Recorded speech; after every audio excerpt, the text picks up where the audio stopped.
오늘은 바울의 고별 설교에 대해서 말씀을 전하고자 합니다. 여러분이 이 세상에서 마지막으로 이야기할 기회가 있다면 마지막 말을 뭐라고 하시겠습니까? 소위 인생 고별사를 뭐라고 하시겠습니까? 어떤 혀암 환자가 있었습니다. 수술을 해야 될 그런 상황입니다. 의사가 수술을 앞두고 그 환자에게 이야기합니다. 이제 당신의 혀를 잘라내는 수술을 할 수밖에 없습니다. 마지막으로 하실 말씀이 있으면 하십시오. 그러자 이분이 지그시 눈을 감습니다. 한참 말없이 있다가 눈을 뜨는데 그 눈에 눈물이 고여 있습니다. 가족과 친지들이 있는 가운데 쭉 둘러보면서 이분이 마지막으로 한마디 합니다. 주님, 감사합니다. 독실한 그리스도인인 그는 마지막에 이제 더 이상 말할 수 없는 불행한 운명 속에 있음에도 불구하고 그의 마지막 말을 주님 감사하다고 고백을 했습니다. 그의 마음에서 우러나오는 감사입니다. 여러분, 인생의 마지막 말이라고 하는 것은 가장 중요한 말이고 꼭 필요한 말이고 간절한 말이고 주위 사람들이 꼭 들어야 될 그런 말이 아니겠습니까? 마지막 말이 농담이 어디 있겠습니까? 마지막 말을 거짓말하겠습니까? 마지막 말 들어도 좋고 안 들어도 좋은 그런 말 하겠습니까? 마지막 말은 꼭 들어야 될 중요한 간절한 진지한 절절한 말이겠죠. 그래서 마지막 사람들이 남기는 말은 다 사람들 마음에 깊이 새겨지는 감동과 의미가 있는 이야기가 아니겠습니까? 그런데 그 마지막 말, 그 말을 지금 하시라고 하는 이야기죠. 왜 세상 떠나기 전에 사랑합니다 이야기합니까? 지금 하십시오. 왜 마지막에만 감사합니다 이야기하겠습니까? 지금 그 말을 하십시오. 오늘 본문은 바울의 고별 설교입니다. 밀레도에서 에베소에 있는 장로들을 초청하여 바울이 한 마지막 설교입니다. 자기가 목회했던 이 에베소에서 그 교회의 영적 지도자인 장로들을 초청해서 마지막 한 이야기니 얼마나 간절한 이야기, 얼마나 중요한 이야기겠습니까? 근데 가만히 보면 바울이 그들에게 전한 그 고별 설교, 그 중요한 설교는 오늘 본문에만 기록된 것이 아니라 사실 그의 평생의 중심 주제였던 것을 알 수가 있습니다.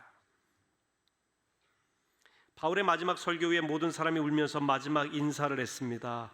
오늘 본문 37절, 38절을 같이 읽습니다. 다 크게 울며 바울의 목을 안고 입을 맞추고 다시 그 얼굴을 보지 못하리라 한 말로 말미암아 더욱 근심하고 배에까지 그를 전송하니라. 마지막이라고 하니 얼마나 가슴이 아팠겠습니까?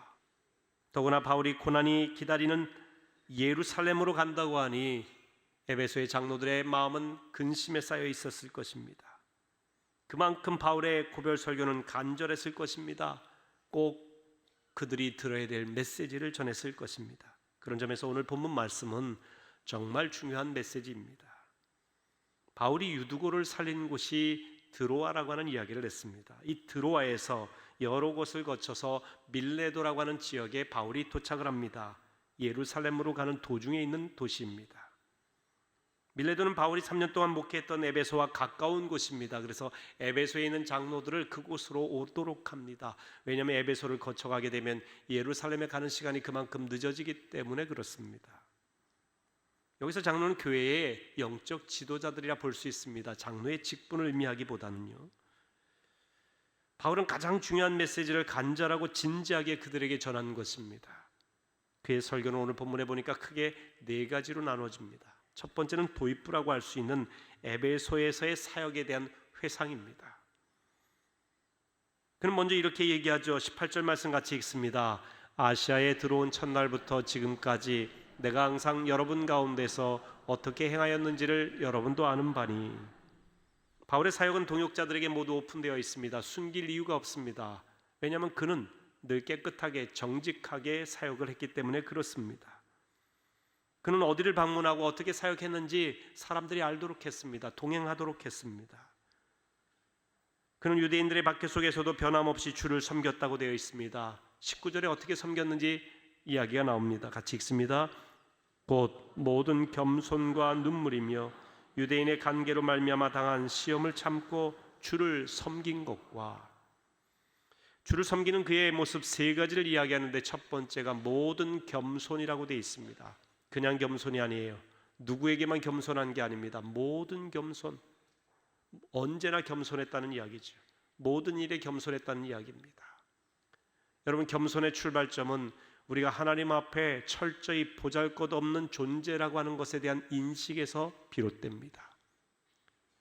우리가 사람과 비교해보면 나름대로 괜찮은 사람일런지 모릅니다. 그렇게 평가할 수 있을지 몰라요.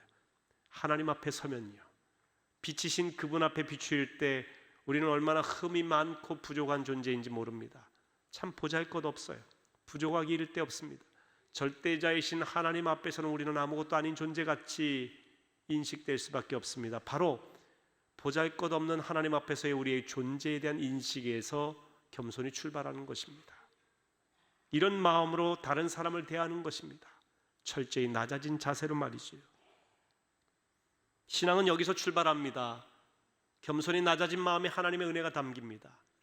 그래서 어거스틴은 신앙은 첫째도 겸손, 둘째도 겸손, 셋째도 겸손이다, 이렇게 이야기했습니다. 바울은 모든 일에 모든 사람에게 겸손했습니다. 수많은 교회를 세우고 수많은 영혼을 주께로 인도하는 위대한 사도였습니다. 그가 한 일이 대단합니다. 하지만 나의 나 된 것은 하나님의 은혜로 된 것이라고 고백했습니다. 그는 난 죄인의 괴수라고 늘 고백했습니다. 나는 교회를 핍박하고 박해했던 그런 자이다, 고백했어요. 여러분, 겸손한 사람의 특징은 자기의 죄에 대해서 철저히 고백합니다. 이런 죄인 중에 괴수인 나를 쓰신 분이 하나님이시다, 내가 한 것이 아니라고 하는 겁니다. 두 번째로 그는 눈물로 주를 섬겼다고 했습니다. 원문에 보면 많은 눈물이라고 기록되어 있습니다. 바울은 원래 지적이고 굉장히 이성적인 측면이 강한 사람입니다. 때로는 냉혹한 사람이에요. 그리스도인들을 잡아들일 때 보면 아주 철저하고 냉철한 사람입니다. 근데 그가 다메섹 도상에서 예수님을 만났어요. 변했습니다. 이성적으로 지적으로 자기 머리만 믿고 살아가던 바울이 굉장히 감성적인 사람이 됩니다. 마음이 따뜻한 사람이 돼요. 한마디로 눈물이 있는 사람이 됩니다. 그래서 교인들에게 눈물로 훈계하기도 합니다. 오늘 본문 31절에도 이렇게 되어 있습니다. 그러므로 여러분이 일깨어 내가 3년이나 밤낮 쉬지 않고 눈물로 각 사람을 훈계하던 것을 기억하라. 여러분, 누군가를 위해서 눈물로 이야기해 보신 적이 있나요? 그 영혼을 위해서 사랑하는 마음으로 기도의 눈물, 훈계의 눈물을 흘려보신 적이 있으십니까?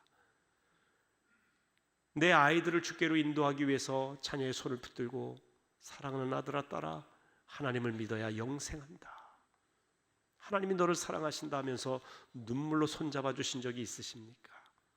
눈물은 힘이 있어요.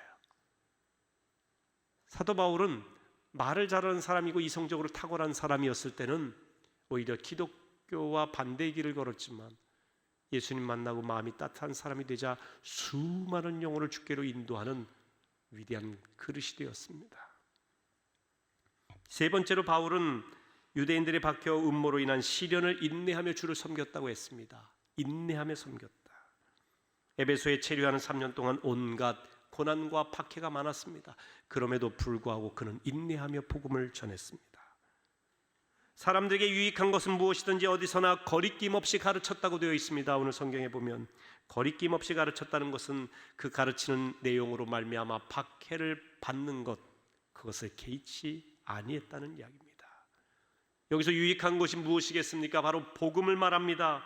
복음을 전하는 일에 있어서는 조금도 주저하거나 위축되지 않았다는 것입니다. 여러분, 복음 말 그대로 복된 소식입니다. 기쁜 소식, 구원의 소식입니다. 하지만 이 복음이 사람들의 귀를 늘 즐겁게 하는 소식이란 뜻은 아닙니다. 복음의 본질은 죄로 물든 인간을 불편하게 만듭니다. 우리가 죄인이라는 사실을 알려줍니다. 예수를 믿을 때 우리가 죄 사함 받고 영생할 수 있다고 하는 사실도 알려줍니다. 처음에 죄인이라는 사실 때문에 참 불편하게 만드는 것이 복음입니다.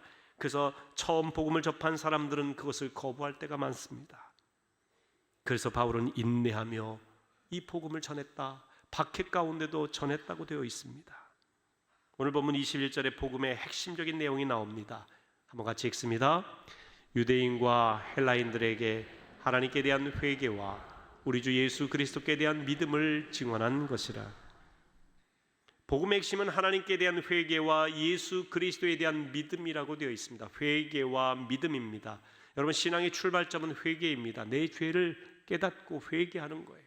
그리고 돌아서는 것입니다. 하나님께 내 죄를 회개하는 것. 그런데 여기서 끝나는 것이 아니라 내 죄를 회개할 때에 예수 그리스도께서 십자가에 달려 죽으심으로 내 죄를 사하셨다는 것을 믿는 것입니다. 그리고 그분이 사흘 만에 부활하셨다고 하는 사실을 확신함으로 우리도 부활할 수 있다고 하는 사실에 대한 믿음, 이걸 받아들이는 것이 중요한 복음의 핵심인 것입니다. 바울은 평생 우리가 하나님 앞에 죄인이며 십자가에 달려 죽으시고 사흘 만에 부활하신 예수가 우리의 구세주라고 하는 사실을 전했습니다. 이것을 캐리그마라고 합니다. 복음의 핵심을 말합니다. 이 복음의 핵심을 선포하는 것을 캐리그마라고 합니다. 두 번째 바울의 설교는 이제 본격적인 본론으로 들어가는 내용인데 예수께 받은 사명에 대한 설교를 하고 있습니다. 바울은 자신이 성령에 매어 예루살렘에 간다고 했습니다. 바울은 자기 의지대로 움직인 사람이 아닙니다. 하나님의 영이신 성령께서 명하시면 순종했던 사람입니다. 만일 자기 감정과 의지대로 움직인다면 예루살렘에 가고 싶지 않았을 것입니다. 여러분, 예루살렘에 있던 기독교인들이 바울과 같은 유대인들이 처음에 핍박함으로 말미암아 전 지역으로 흩어졌어요. 그러니까 예루살렘은 기독교인들을 핍박하는 유대인들이 가장 많이 사는 곳입니다. 특별히 바울이 회심을 하지 않았습니까? 그래서 기독교인이 되었어요. 이 사실을 예루살렘에 있는 유대인들이 모르겠습니까? 그를 죽이려고 달려드는 가장 많은 유대인이 있는 곳이 예루살렘입니다. 이곳에 바울이 가야 됩니다. 인간적으로 가고 싶겠습니까?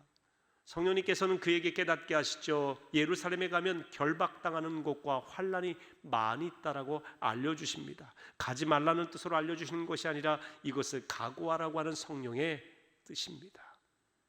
인간의 의지와 생각대로 움직인 사람이 아니라 성령의 인도하심 따라 바울은 움직였습니다. 인간적으로 방문하기 두려운 곳이지만 바울은 이렇게 고백합니다. 24절 같이 읽습니다. 내가 달려갈 길과 주 예수께 받은 사명 곧 하나님의 은혜의 복음을 증언하는 일을 마치려 하면은 나의 생명조차 조금도 귀한 것으로 여기지 아니하노라. 바울은 복음 전파의 사명을 완수하기 위해서라면 자기 생명 조금도 아끼지 않겠다고 하는 그런 고백을 합니다. 여기서 예수께 받은 사명이라는 표현이 나옵니다. 바울이 사도가 된 것, 복음을 전파하게 된 것은 자기 선택이 아니라는 것입니다. 이 사명은 예수께로부터 받은 사명이라고 하는 것입니다. 자신이 자격이 있어서 사도가 되고 복음을 전하는 것이 아니라고 하는 겁니다.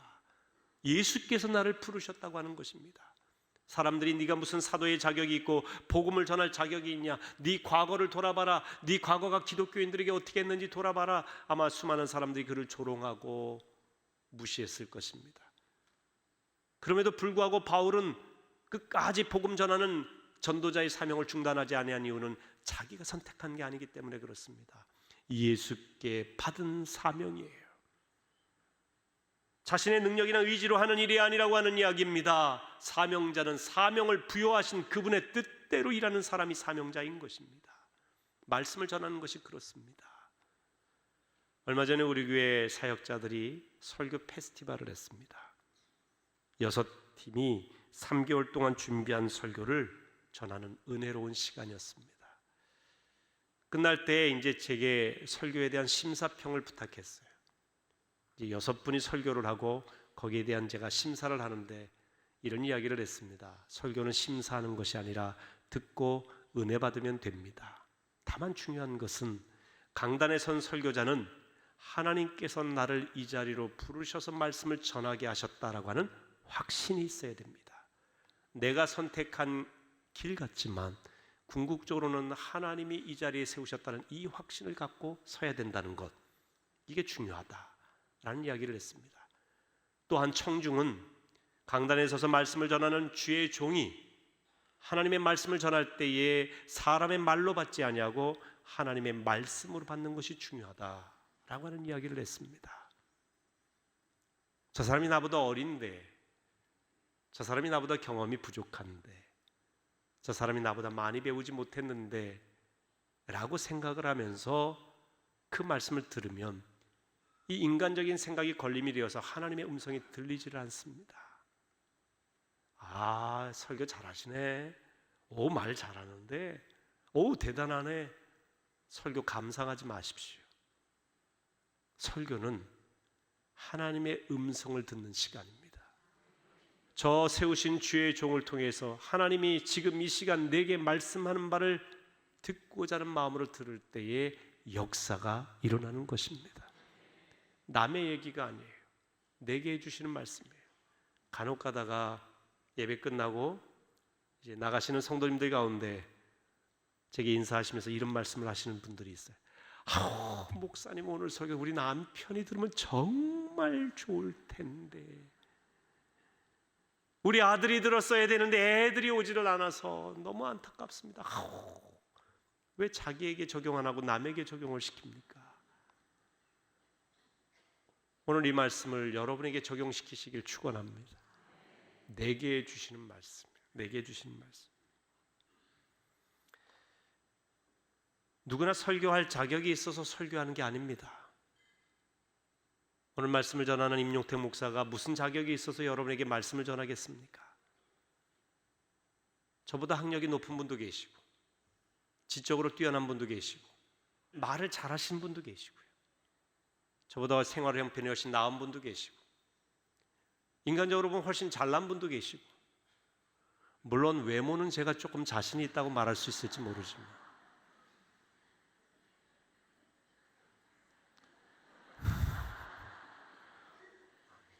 죄송합니다. 이 부분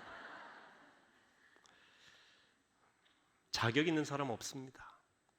여러분이 자격이 있어 교회 집사가 되고 권사가 되고 장로가 되시겠습니까? 여러분이 무슨 자격으로 아이들을 가르치고 성가대 하십니까? 노래 잘하는 걸로요? 악기 연주 잘하시는 걸로? 성경에 어디 네가 잘하니까 그 일 하라고 돼 있는 적이 없습니다. 사명이에요. 하나님이 나를 이 자리로 부르셨다고 하는 사명으로 하는 것입니다. 여러분 봉사하면서 왜 누구는 이렇게 편안히 실내에서 봉사하는 일을 하는데 나는 왜 밖에서 이 힘든 봉사만 해야 되나? 라고 한다면 참 안타까운 일이에요. 어디가 더 편하고 어디가 더 좋은 봉사의 자리가 어디 있겠습니까? 하나님이 나를 그곳으로 부르셨느냐를 깨닫는 게 중요하죠. 내 달려갈 길과 예수께 받은 사명, 즉 은혜의 복음을 증언하는 이 일을 위해서라면 내가 내 목숨을 조금도 아끼지 않겠다고 바울은 이야기했습니다. 여러분, 사명자는 목숨 바쳐서 그 사명 감당하는 사람이에요. 제일 중요한, 모든 성도들이 감당해야 될 제일 중요한 사명이 생명을 살리는 일입니다. 복음을 증언하는 일이에요. 예수를 믿음으로 영원한 삶을 산다고 하는 이 사명, 이 복음 증언의 사명은 누구에게나 해당되는 일입니다. 목회자나 선교사에게만 해당되는 것이 아닙니다. 성도들은 반드시 두 가지 부름을 받지요. 하나는 구원으로의 부르심입니다. 우리를 죄악 가운데 구원하도록 부르시는 하나님의 음성을 듣는 것, 그게 첫 번째고, 두 번째 부르심은 이제 가라고 하는 부르심이에요. 가도록 하기 위해 부르시는 것입니다. 사명의 자리로 가라고 하는 것입니다. 고인물을 썩습니다. 내가 구원의 은혜를 받았어요. 말씀의 은혜를 받았습니다. 하나님의 사랑을 경험했습니다. 여기에 멈추시면 안 됩니다. 이제는 사명의 자리로 부름을 받고 그 자리로 가셔야 된다고 하는 것입니다.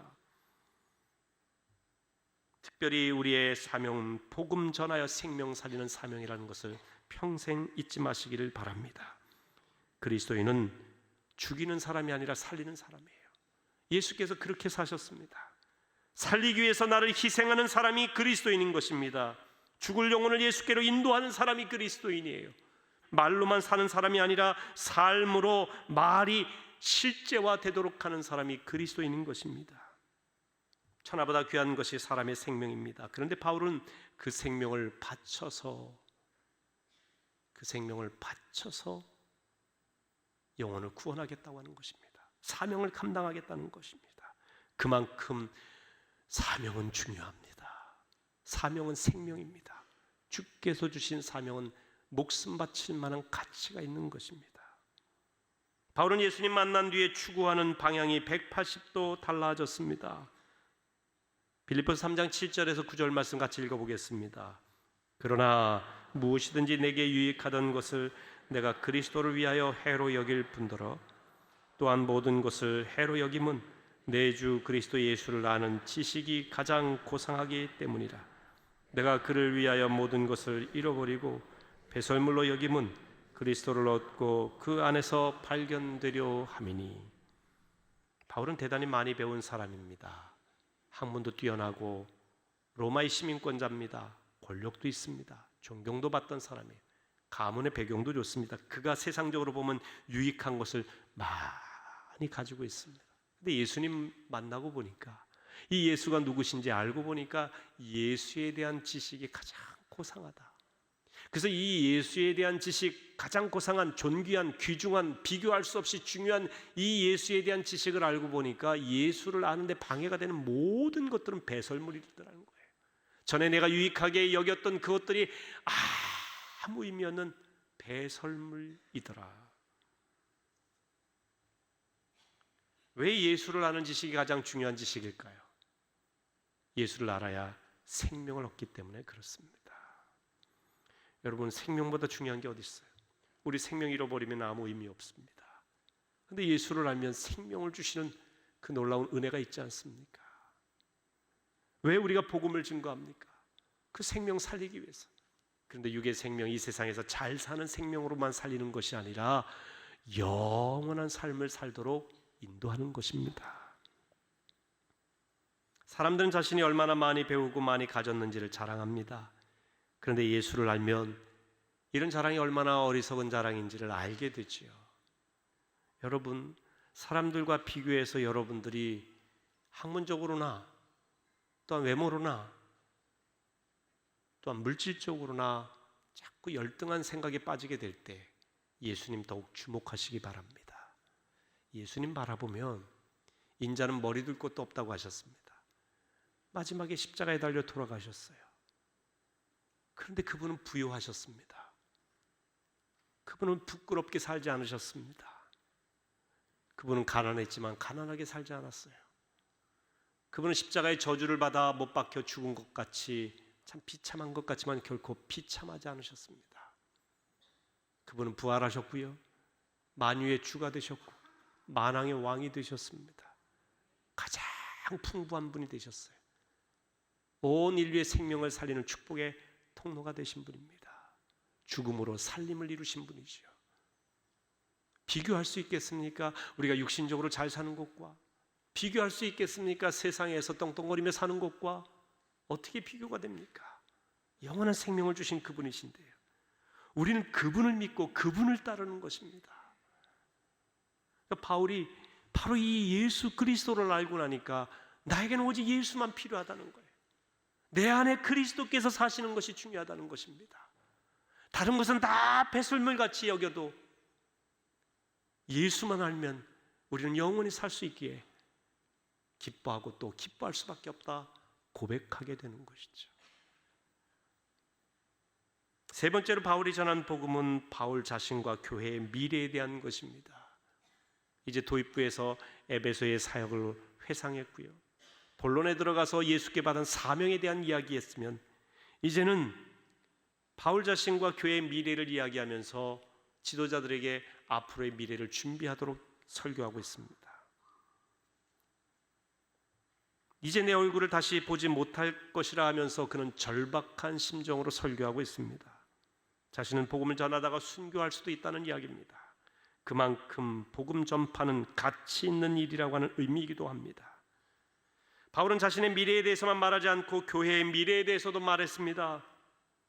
자신이 떠난 후에 이리가 교회에 들어와 양떼를 해칠 것이라고 29절에 말하고 있습니다. 즉 이단들이 출현하면서 너희들을 배교의 길로 인도할 것이니 늘 깨어있으라, 그런 이야기죠. 또한 너희 영적 지도자들 중에서 어그러진 말로 사람들을 자기에게로 이끌어가는 잘못된 지도자들이 생길 것이라고 했습니다. 지도자들이 유혹받기 쉬운 부분이 사람들을 내 사람 만드는 것입니다. 주님의 군사로 훈련시키는 것이 아니라 내 사람 만드는 것은 매우 위험한 일입니다. 오늘 본문 30절에 또한 여러분 중에서도 제자들을 끌어 자기를 따르게 하려고 어그러진 말을 하는 사람들이 일어날 줄을 내가 아노라. 자기를 따르게 한다. 여러분, 이 교회의 지도자는 자기를 따르게 교인들을 이끄는 것이 아니라 예수의 사람으로 만드는 사명이 있습니다. 예수를 따르도록 해야죠. 물론 그분을 본받아 배우는 과정 중에는 필요합니다. 그분을 따르는 것이. 그러나 궁극적인 목적지는 예수 따르는 거예요. 내 사람 만드는 게 아닙니다. 그런데 목회를 하다 보면 그 유혹을 받습니다. 참 저 교인이 나를 잘 따라주니 참 고마워요.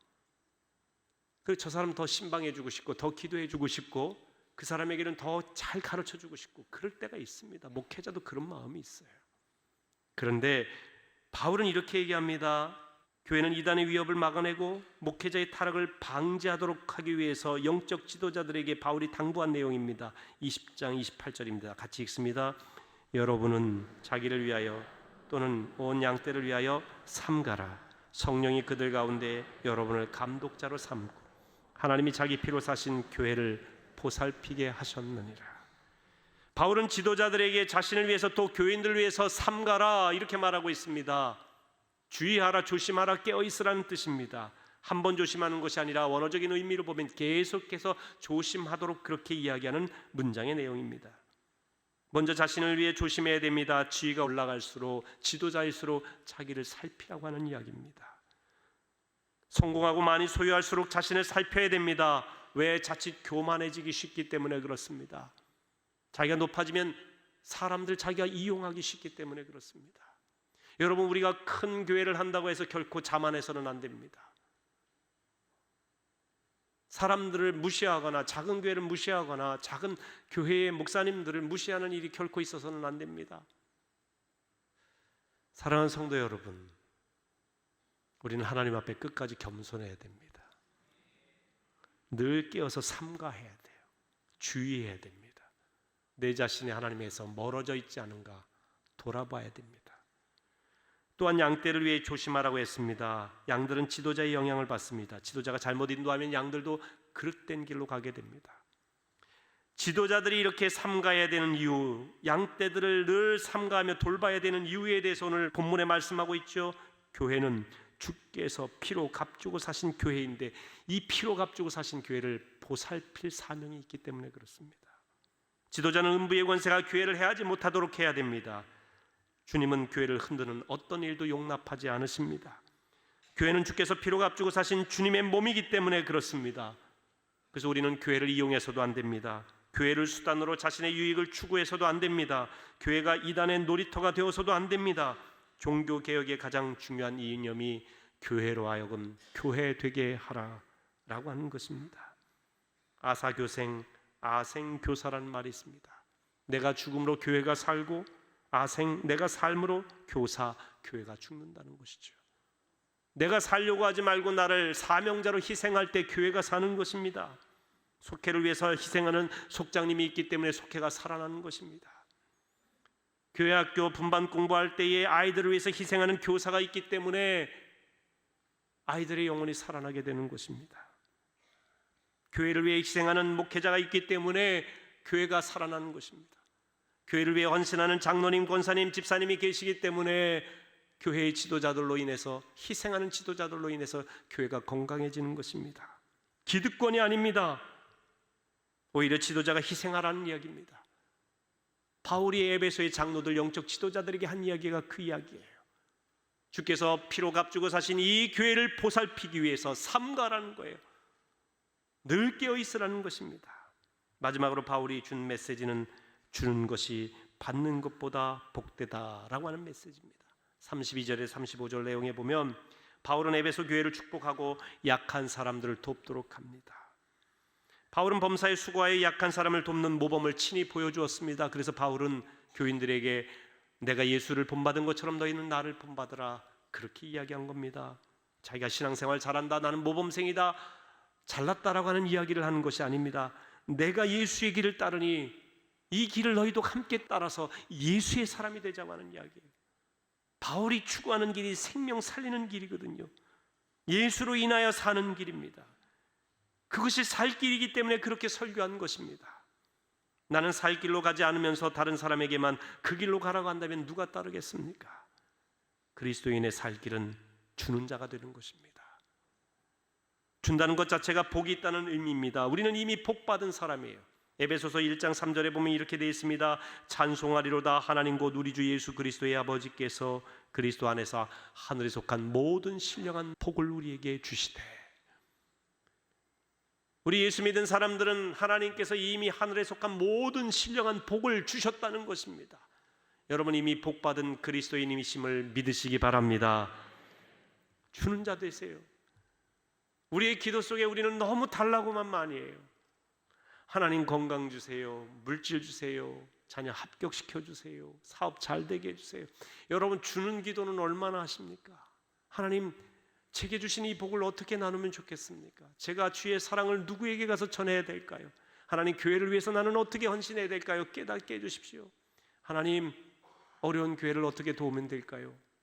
이런 기도 드려보셨습니까? 여러분은 늘 없는 사람처럼 삽니다. 아니에요. 하나님께서는 하늘에 속한 모든 신령한 복을 주셨어요. 신령한 복을 주신 그분이 우리의 삶을 책임지시지 않겠습니까? 기도를 바꿔보세요. 주는 기도를 드려보세요. 하나님 어떻게 제가 헌신할까요? 하나님 어떻게 주는 자로 살까요? 하나님 내 뜻이 아니라 아버지 뜻대로 살기를 원합니다. 어떤 길로 가야 주의 뜻입니까?